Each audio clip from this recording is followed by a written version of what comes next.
안녕하세요 여러분. 네, 데이터 통신 반풀집입니다. 81번부터 진행하겠습니다. 자, 81번 문제는 무엇일까요? 1번입니다. HTLC 프로토콜에 대한 설명이 아닌 것은 그랬습니다. 그러면 이제 우리가 HTLC 프로토콜 하면은 우리가 기본적으로 생각나야 되는 것들이 있어야 되죠. 그래서 얘는 일단은 비트 위주의 프로토콜이다 라는 거, 또 프레임 단위로 진행을 한다 라는 거, 그 다음에 이제 플래그다 라는 게 있다 라는 거, 네, 맨 앞과 뒤에 이제 플래그다 라는 거죠.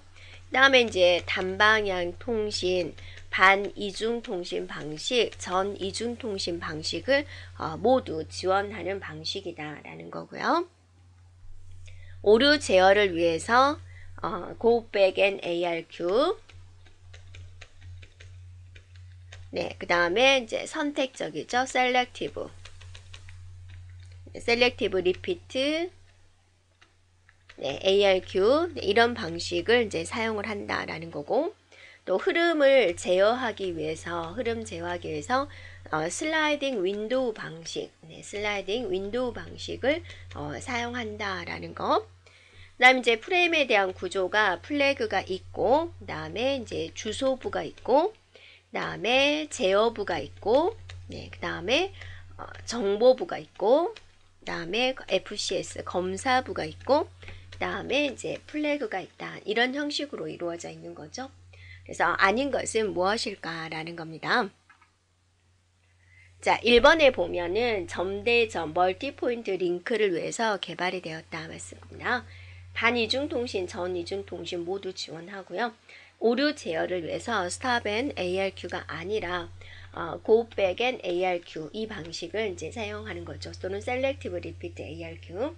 슬라이딩 윈도우 방식에 의해서 흐름 제어를 제공을 하고 있고요. 그래서 아닌 것은 3번이겠군요.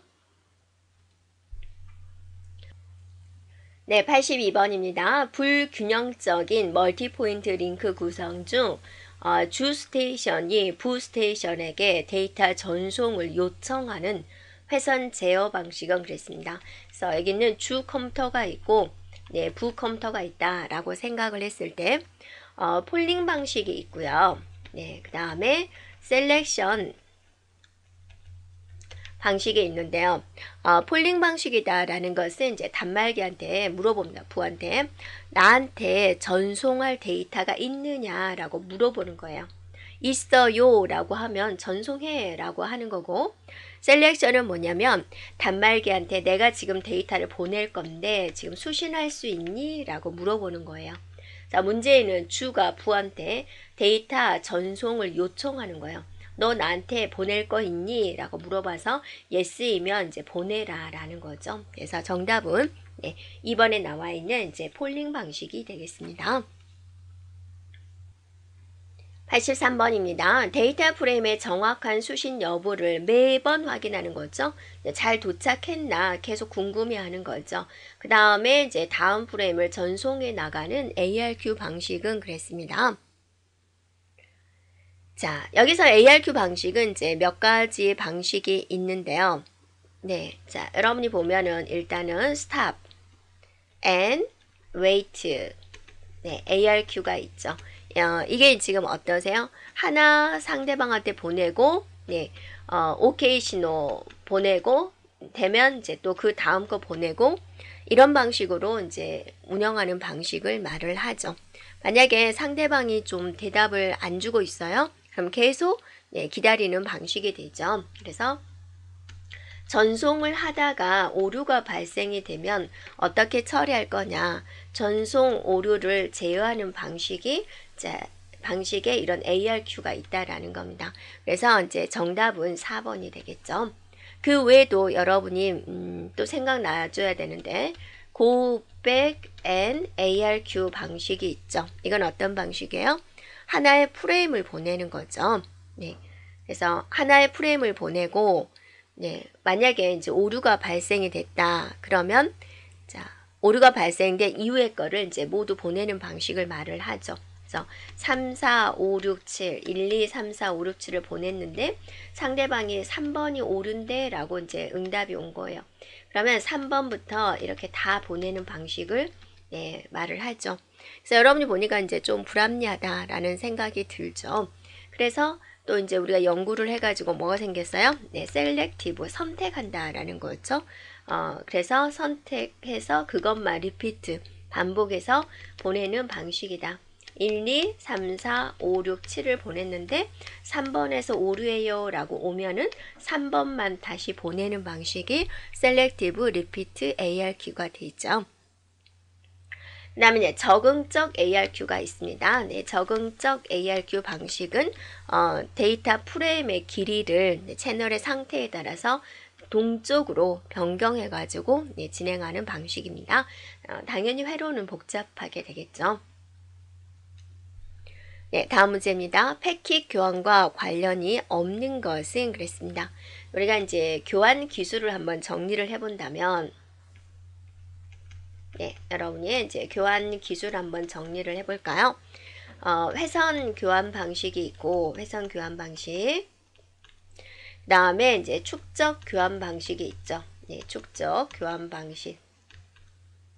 축적해서 교환하는 방식은 이제 메시지 교환 방식이 있고, 그 다음에 이제 패킷 교환 방식 이렇게 나누어지게 됩니다. 그래서 패킷 단위로 이제 전송을 하는 것이죠. 그래서 관련이 없는 것은 뭐예요? 2번이 되겠습니다. 네, 이 패킷 교환 방식은 이제 다시 뭐로 나눠지는 거예요? 네, 패킷이라는 단위로 보낸다라는 건데 이제 가상 회선 방식과 네, 데이터그램 방식으로 이제 또 나누어지게 되죠. 그래서 가상 회선이다라고 한다면 그 경로를 하나 정해가지고 해당된 경로로만 계속 보내는 것. 패킷이 그럼 순서대로 도착을 할 것이고 데이터그램은 이제 아무데나 빨리 패킷 나서 니네들 알아서 빨리빨리 가는 길로 알아서 가 라는 거죠. 그럼 도착 지점에서 이제 순서대로 재조립하는 과정이 필요하다. 이런 게 이제 패킷 교환의 전반적인 내용이 됩니다.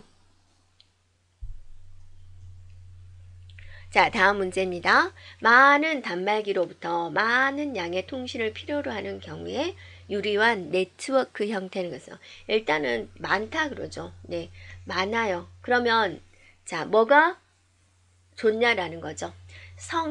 이건 성형이죠. 중앙에 있는 컴퓨터와 연결된 거. 네, 환형, 링형이다라는 거죠. 이렇게 연결된 것. 다음에 이제 계층형 이런 식으로 이제 연결된 것을 이제 이런 식으로 말을 하죠. 망형은 이제 모든 단말기들이 이제 이렇게 연결되어 있는 방식. 회선의 비용이 가장 많이 드는 방식이 되죠. 그래서 많은 양의 데이터를 보내려면 일단은 이제 오류가 없어져야 되고 회선할 때에 좀 문제가 생기는 거죠. 그래서 네, 신뢰성이 많은 이제 망형을 선택을 한다 그죠. 많은 양의 데이터 통신을 할 때는요. 4번입니다. 자, 86번입니다. 다음의 네트워크 표준들 중에서 정보 전송에 있어서 네, 토큰 링 방식을 이제 사용하는 것은 그랬습니다. 네, 우리가 이제 IEEE 시리즈가 있죠. 네, 802 표준이 있습니다. 자, 여기서 이제 꼭 기억할 것은 이제 몇 가지가 있는데요. 자, 먼저 네, 802.3번, 4번, 5번. 3번이 CSMA CD. 그다음에 3번이 이제 토큰 버스. 그죠? 버스. 그다음에 이제 토큰 링에 대해서 네, 표준이 되는 거죠. 자, 문제에서는 지금 토큰 링에 대해서 물어봤죠. 그러니까 어때요? 802.5 바로 네, 3번이 되고 있습니다. 자, 다음 문제입니다. 네, 랜을 분류를 할 때 매체 접근 방식에 따른 분류에 해당하지 않은 건 매체 접근을 할 때 어떤 방식으로 접근을 해야 되느냐. 왜 이게 필요하냐면 하나의 통신 회선을 여러 사람이서 쓰고 있기 때문에 질서를 지켜야 된다. 그게 매체 접근하는 방식이 돼 있죠. 이 매체 접근 방식에는 우리가 CSMACD 방식. 자, CSMA, 그 다음에 CSMA, CD 방식, 그 그 다음에 이제 토큰 버스 방식, 그 다음에 이제 토큰 링 방식 이렇게 주어지게 되는 거죠. 그래서 아닌 것은, 관련이 없는 것은 뭐겠습니까? 바로 4번이 되겠죠.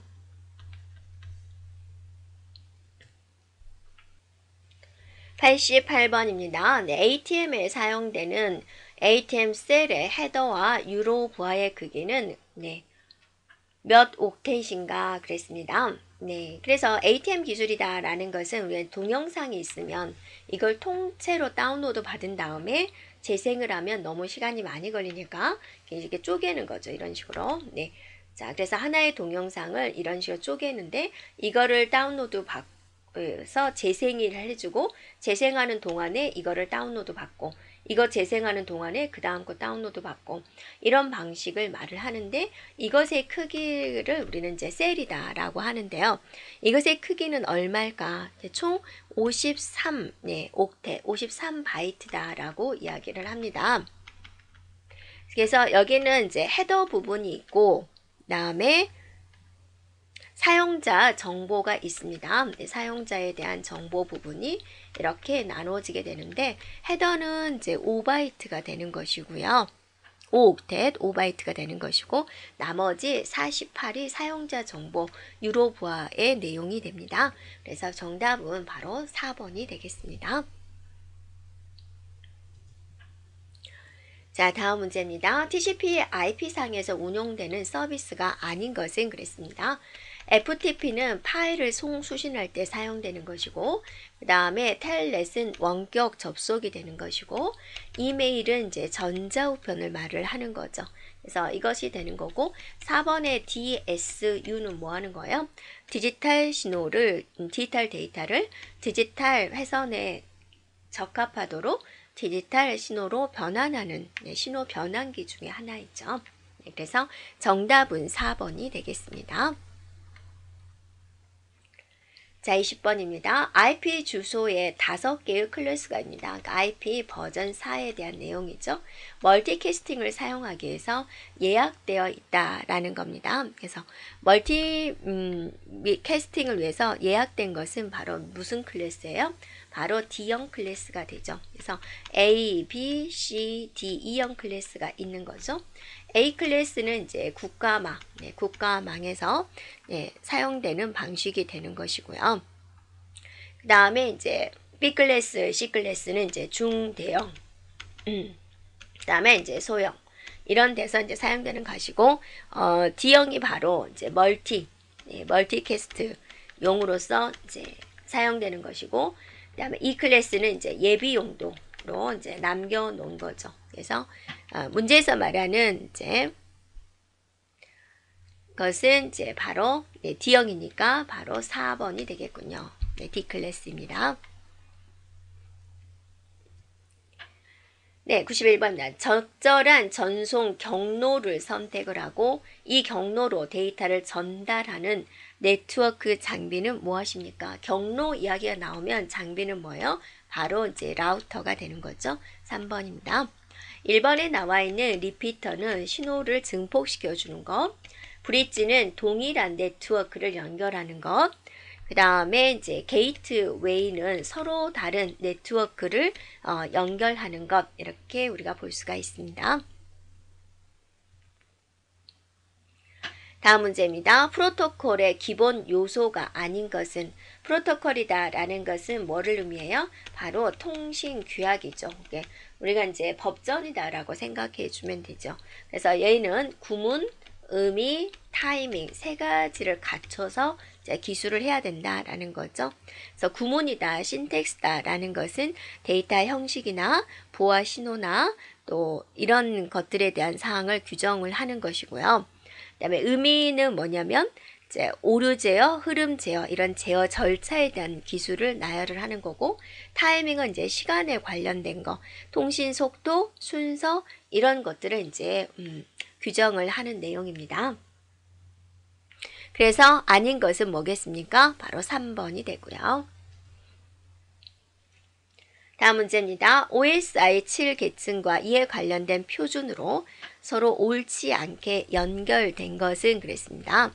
그래서 우리가 이제 OSI7 계층 중에서 이제 물리 계층에서는 어때요? RS232C 라는 프로토콜을 사용을 하죠. X21, V24 이렇게요. 그 다음에 이제 데이터 링크 계층에서는 HDLC가 있죠. 그 다음에 네트워크 계층에서는 이제 우리가 ICMP, IGMP, 그 다음에 ARP, IP 이런 등등이 있다라는 거고요. 그 다음에 이제 전송 계층에 뭐 있어요? TCP, UDP 이런 것들이 있죠. 그 다음에 이제 응용 계층에서는 이제 우리가 이용하는 서비스 HTTP, 그 다음에 SMTP, 그 다음에 텔넷, 네, 이런 것들이 있죠. FTP. 네. 그래서 옳지 않게 연결된 것은 뭐다? 전송 계층에는 TCP, UDP가 되는 거죠. 네. 그래서 네, 4번이 틀렸군요. 네.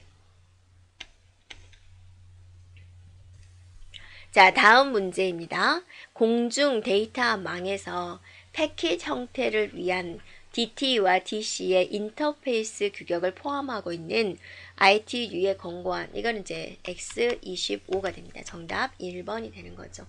그래서 우리가 통신 상황을 보면 DT이다. 네, 단말 장치가 되죠. 네. 그래서 이제 신호 변환 장치가 필요하죠. 그 다음에 이제 통신 회선을 통해서 또 신호 변환 장치를 거쳐서 그 다음에 이제 제어 장치, 통신 제어 장치를 거쳐서 그 다음에 이제 상대방 컴퓨터에 이렇게 도착을 한다. 이런 개념에 있어서 DTE와 DCE 사이에 인터페이스 규격을 포함하고 있는 것이 무엇이냐라는 게 이제 바로 X25가 되겠군요.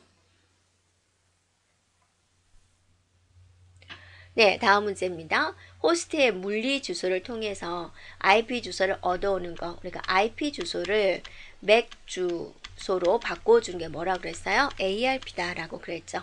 그 반대의 것이 무엇이냐? RARP가 되는 거죠. 정답은 4번이 되겠습니다. 자, 다음 문제입니다. 비동기식 전송에 대한 설명 중 옳지 않은 것은 그랬습니다. 자, 우리가 이제 동기식 전송이 있고 비동기식 전송이 있다라는 거고, 동기식은 딱딱 맞추는 거죠. 그러니까 내가 이런 식으로 신호를 보낼 거니까 너도 이런 식으로 신호를 받아라. 내가 물풍선을 보내는데 보내고 할 테니까 너도 받고를 해라. 서로 이제 맞춘다라는 게 이제 동기식이 됩니다. 자, 비동기식은 이제 상대방과 맞추지 않았기 때문에 야 부르고 나서 하나 주고 상대방이 받았으면 이제 오케이 됐으면 또 하나 받고 이제 이런 식이죠. 그래서 한 번에 하나의 문자씩만 전송을 하는 방식을 말을 하고 있습니다. 그래서 시작 비트와 정지 비트를 어때요? 맨 앞과 맨 뒤 스타트, 스탑 이런 비트를 이제 앞뒤에 삽입해서 이제 보내는 방식이 됩니다. 자, 그래서 옳지 않은 것은 이제 1번입니다. 어떤 문자도 전송되지 않을 때는 통신 회선은 휴지 상태다, 아이들 상태다 라고 이야기를 합니다.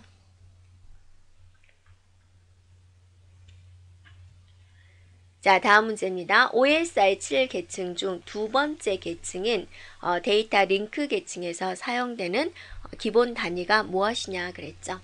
그러면 여러분이 OSI 7 계층 물대내 전세표응을 한번 생각을 해볼까요? 그래서 얘는 이제 여기서부터 세션 계층까지는 메시지 단위가 되는 거고, 자, 전송 계층에 쪼개지는 거죠. 메시지보다 더 작은 단위, 세그먼트 단위. 그 다음에 이제 얘는 이제 패킷이라는 단위. 그 다음에 얘는 이제 프레임이라는 단위. 맨 마지막에는 이제 비트 단위가 됩니다. 이 진수. 데이터 링크 계층을 물어봤기 때문에 정답은 뭐가 되는가요? 프레임 단위가 된다. 2번이 되겠습니다. 자, 98번입니다. TCP/IP의 응용 프로토콜이 아닌 것은 그랬습니다. 네, TCP/IP다 라고 하면 이제 인터넷을 말을 하는 거죠. 네, 그래서 네, 1번에 있는 SNMP다라는 것은 망 관리 프로토콜이 되죠. 망 관리. 망을 관리자다라고 생각해 주면 되고요. 그 다음에 이제 SMTP는 뭐예요? 메일에 있어서 메일을 이제 보낼 때 사용되는 프로토콜이 되죠. 그 다음에 FTP는 이제 파일을 송신하고 수신할 때 사용되는 방식이 됩니다. 그래서 아닌 것은 이제 3번에 나와 있는 ROS가 되겠군요. ROS는 이제 read only, 네, 스토리지다. 네, 읽기만 하는 이제 저장 매체다라는 겁니다.